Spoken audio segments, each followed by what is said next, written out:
गोटे हरेकृष्ण महताब ना ऑडिटोरियम करने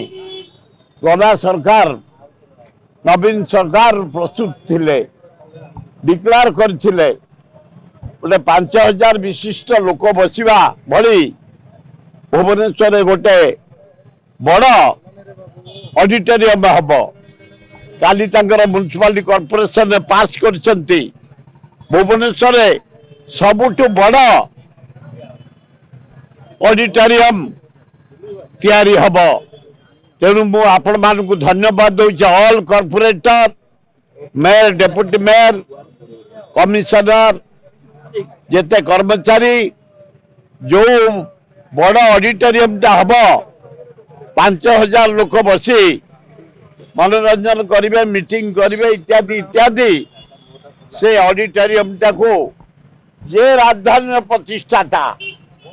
जे भुवनेश्वर राजधानी प्रतिष्ठा कर पंडित जवाहरलाल नेहरू को धरी डॉक्टर हरेकृष्ण महताब तांकोरी नारे से ऑडिटोरियम टा करने मु सरकार को अनुरोध करुच्ची।